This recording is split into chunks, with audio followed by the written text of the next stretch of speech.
యేసుక్రీస్తు నామంలో పరిశుద్ధాత్మ ఆశీర్వాదం చూస్తున్న ప్రతి ఒక్కరికి హృదయపూర్వక వందనాలు తెలియజేస్తూ ఉన్నాను. ప్రియులారా, ఈరోజు వాక్య భాగమును మనము ధ్యానించుకుందాము.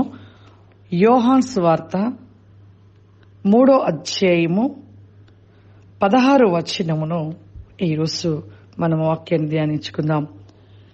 దేవుడు లోకమును ఎంతో ప్రేమించెను కాగా ఆయన తన అద్వితీయ కుమారునిగా పుట్టిన వాని యందు విశ్వాసముంచు ప్రతివాడును నశింపక నిత్య జీవము పొందునట్లు ఆయనను అనుగ్రహించెను. దేవుడు ఎంతగా ప్రేమిస్తున్నాడు, లోకమును ఎంతో ప్రేమిస్తున్నాడు. ఎంతో అంటే ఆ మాటకి అర్థము ఎంతో నిజంగా పరలోక రాజ్యాన్ని కూడా అంత ప్రేమించట్లేదు, పరలోకంలో చేసిన దూతలను కూడా అంత ప్రేమించట్లేదు. దేవుడు ఆయన మహిమతో చేసి ఉంటున్న ఆ పరలోకంలో దూతలను కూడా అంతగా ప్రేమించట్లేదు. ముందుగా నరుడు జన్మించలేదు, కానీ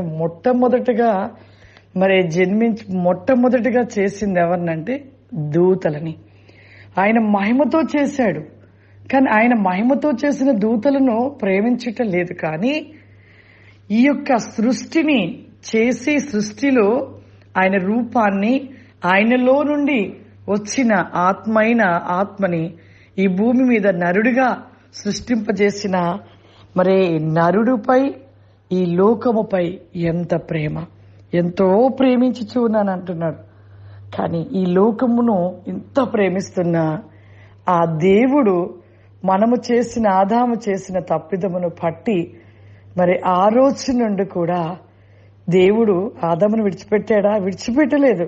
అంతగా దేవుడు ఆదాముతో మాట్లాడినను, ఆదాముతో ఉంటూ ఈ భూమి మీద ఎలా బ్రతకాలి, ఏ విధంగా సేద చేసుకోవాలి, ఏ విధంగా భూమిని దున్నాలి, ప్రతిదీ కూడా చెప్పుతూ ఆ జ్ఞానం ఇచ్చి నడిపించాడు. విడిచిపెట్టలేదు దేవుడు. అయినను కూడా అంత పాపము చేస్తూ, ఇంత పాపముతో నిండిపోయిన ఈ భూమి మీద అంత పాపముతో నిండిపోయినను కూడా ఆయన ఇంకా దేవుడు లోకమును ఎంతో ప్రేమించడమే కాదు, ఆ యొక్క మొదటిగా ఉన్న ఆదాము పాపము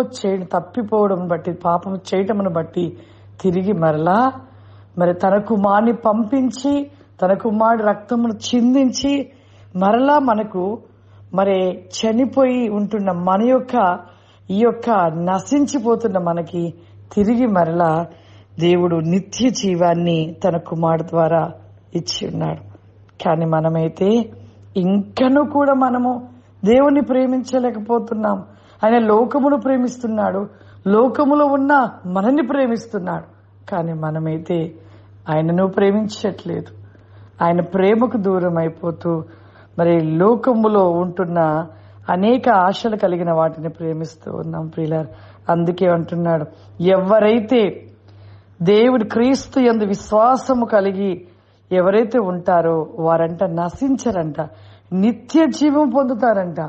నిత్య జీవం వాళ్ళు ఎప్పుడు బ్రతికుంటారంట. ఎవరిని నమ్మితే?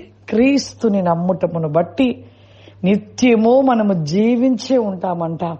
ఇక్కడ జీవిస్తాము, ఆయనను నమ్మి, ఆయనను విశ్వసించి, ఆయనలో ఉంటే, ఆయనతో ఉంటే ఇక్కడ జీవిస్తాము. ఇక్కడ మరణించిన మరలా అక్కడ జీవిస్తాము. కాబట్టి మనము ఎవరితో ఏ విధంగా ఉండాలి? క్రీస్తును ప్రేమించి క్రీస్తులో మనం ఉండాలి, క్రీస్తును సంతోషపరిచేవారిగా ఉండాలి. మనము కూడా ఎంతో ఆయన మీద ప్రేమను కలిగి ప్రేమించేవారిగా ఉండాలి. ప్రార్థన చేసుకుందాం. సర్వశక్తివంతుడా, దయగల తండ్రి, గొప్ప దేవ, ఈ రోజు నాయన నువ్వు తెలియపరిచి ఉంటున్న వాక్య వేకవతి క్రాస్ 10 గ్లోబ్ లైక్ ఎనీ ఫౌరిమా దేవా, నిన్ను ప్రేమించుటలో ప్రభా నిత్య జీవము నిలిచి ఉన్నదయ్యా. మేమెన్నటికీ మరణించమని సెలవిస్తున్నావు ప్రభా.